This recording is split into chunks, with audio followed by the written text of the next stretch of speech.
This is not the right time for this, and I don't know if this will become a thing, but I have an idea.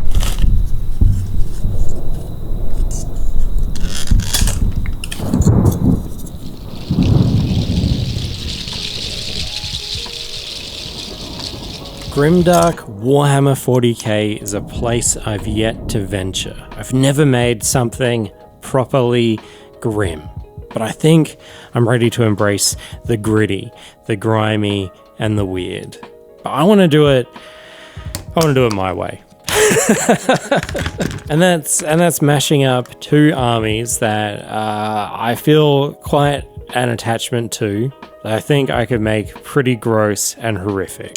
That's Nurgle Death Guard and Tyranids. Canonically, this absolutely shouldn't work, but visually, this aesthetic really seemed just to fold together pretty quick. So I think we've got to work out how to justify it, but that's a slightly later problem. For now, look at this beast. My Nurgle Tyranid Psychophage. It eats up psychers and then blows out dust and messes you up. It's kind of sick. My friend Bo sent me a screenshot of a newsletter from years and years and years ago. He said, Trent Holbrook, that's me, aka Squarebase Kid, that's what they used to call me, is also looking for cheap Tyranids to expand his Jurassic Park-inspired hive fleet. You know they'll go to a good home, help Trent finally play 40k with the rest of us, and if you know or have someone willing to part with some for a reasonable amount of cash, then be sure to let him know. I think it's definitely time to make that Tyranid army. Maybe not Jurassic Park themed, but I think it's time. He's also got this. What a little hustler I was. Me selling my bootleg Horrors of Tzeentch made out of straws. Incredible. Okay. Oh, there she is. We need cables. We need to do green stuff work.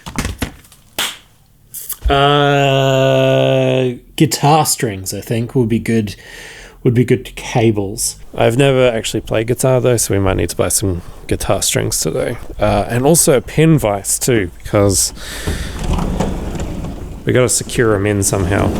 I've just been trying to find my car keys, which is also a regular occurrence, but while I was looking, I found this. This is a Nurgle thing that I made a long time ago, and this is maybe one of my favorite models I've made, and it's all broken and busted up, but maybe I should revive it for this project. Anyway, never mind, they were in my pocket. I think my problem with how the Nurgle Diaries kind of ended up is it kind of lost the Games Workshop identity by the end. And so I think this time around, I really want to prioritize Games Workshop models and then incorporate the third-party bits and stuff as more of a subtle, interesting way. Anyway, that's just my reflection.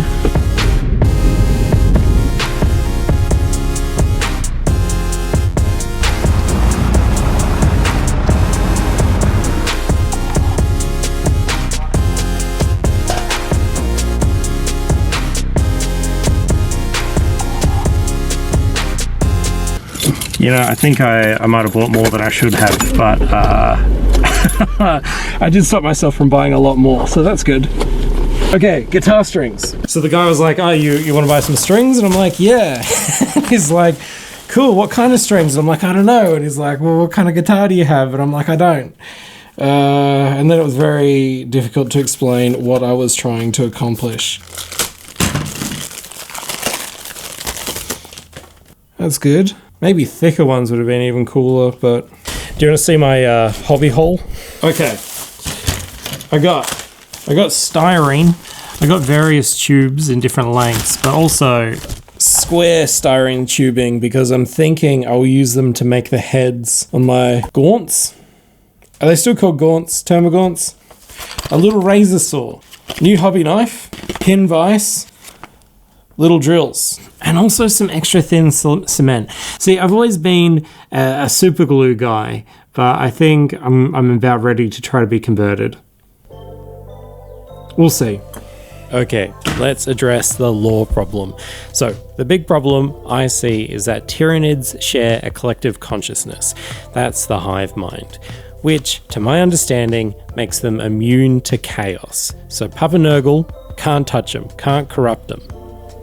So my idea is some faction in the Warhammer 40k universe has started experimenting on captured tyranids, messing them up a bit, maybe trying to weaponize them. In the process, kind of making them biomechanical, adding bits to them. That's what I'm doing right now. But at some point, these Nids get abandoned in stasis. And that's when Papa Nurgle shows up. And because these Nids have been messed with, their connection to the hive mind is weak, and that allows the decay to take hold. Right? Maybe? Is that a thing? I don't know. I brought you a present. What'd you bring? Ready? Oh, hell yeah. Okay, I think I might have lined up a deal. Basically, at this point, I'm trying to make this army as cheap and, yeah, just as cheap as possible. So, I have a trade, I think, coming up for part of a Patriarch, a Mauler Fiend, and maybe Hellstalker parts? I don't know. I don't really know what those words are, but they sound chaosy.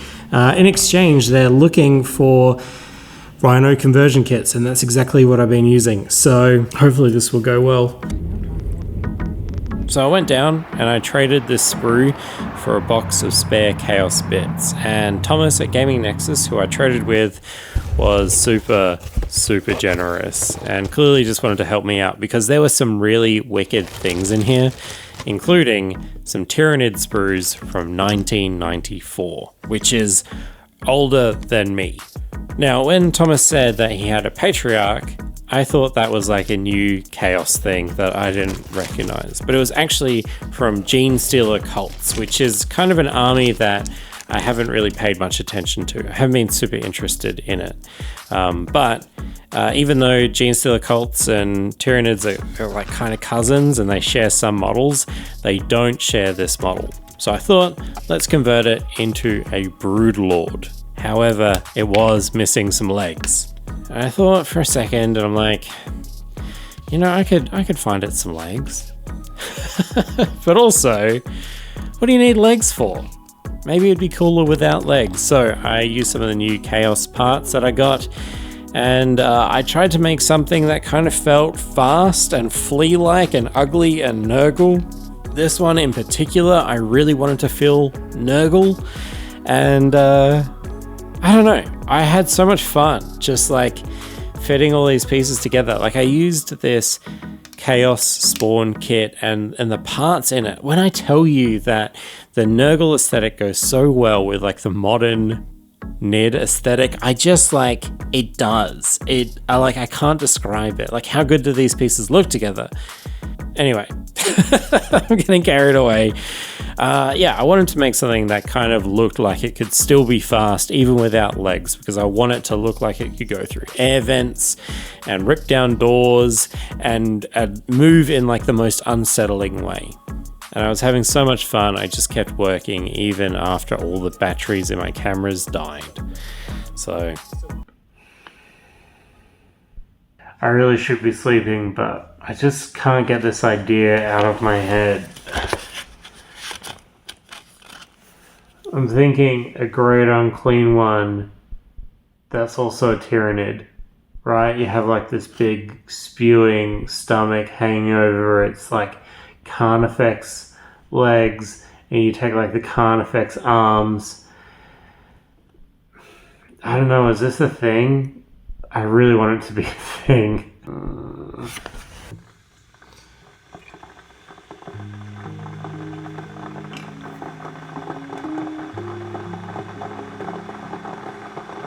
I definitely have this newfound love for styrene, as you can kind of tell. This model is just covered in little styrene dots.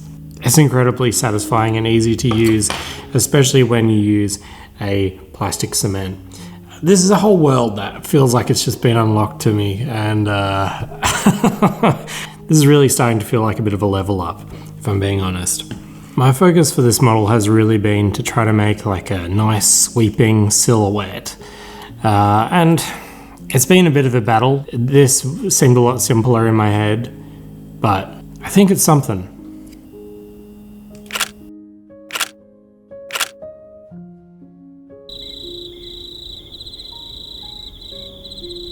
This bloody Chaos Spawn kit, that's what all these little tendrily spiky bits are, these awesome hands. That's a banger kit, and I don't think they make this old one anymore, but it's cool. And also, this is the first time I've been kind of building models with gaming in mind. Basically making things robust enough to travel. And this like S-shape curve, I built this base specifically to keep it as sturdy and as reinforced as possible. That's why I've added this like antenna terrain bit, so it has all these different points of grab. Just little extra something. Okay, so I kind of accidentally already opened it up. The chocolate is very nice. Well, this is all the way from Switzerland. I'm hoping there might be something Tyranid in here. Okay, so I got these. That would be awesome for terrain. Little dragon. I got some sort of seeds. I don't know whether they should have made it through customs. Seeds. I shouldn't be getting this through customs.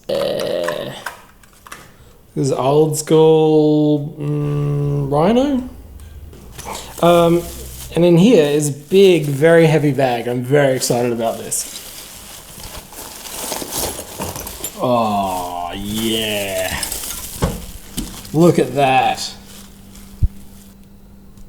Okay, so according to the letter, there should be some sort of weird scorpion man in here.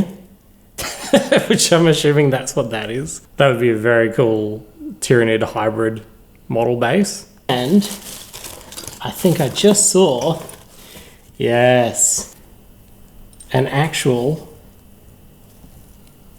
old school Tyranid model. And this bottle is mystery acetone. It's acetone filled with the models that I don't remember putting in there, and I have no idea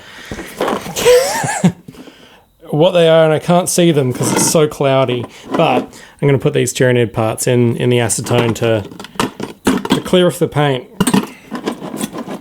just to make it a bit easier to kit bash. Let that soak.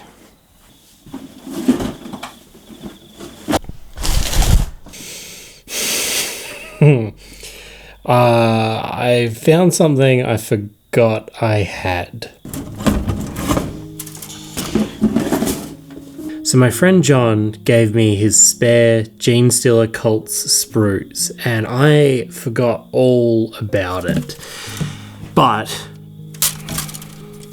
there is enough sprues here to make something considerable if I kitbash it with other models I have. And I have like Chaos Cultists, and I have like Poxwalkers, I have those Frostgrave kits, the Stargrave kits. I even have some Imperial Guard sprues as well, so I could maybe also do Traitor Guard, because when I started doing these models for Trench Crusade, a few people said to me these would be great for Traitor Guard for 40k.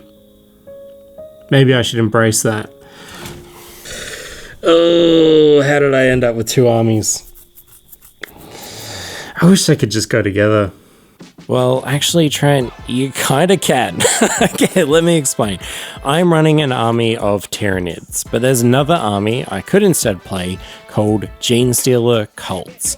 They share one model in common, and that's a Genestealer. But there is a rule for a detachment within the Genestealer Cult army that would allow me to field some Tyranid models. Unfortunately, none of the ones that I own, but it would, in my head, kind of justify starting a second army. Okay, but also, hear me out. We could also make this super versatile because I'm making everything chaos themed.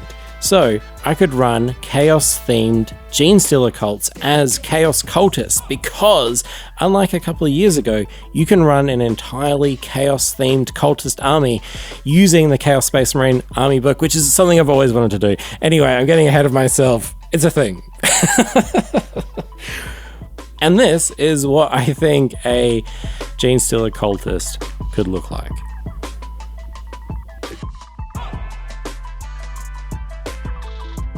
Hello, hi. Things are a little bit crazy right now and kind of hard to explain, but there's two things I'm very, very appreciative of. I have found a new place to rent with my wonderful partner, Rachel, and I want to thank everyone who supported me while this very difficult and stressful time has happened.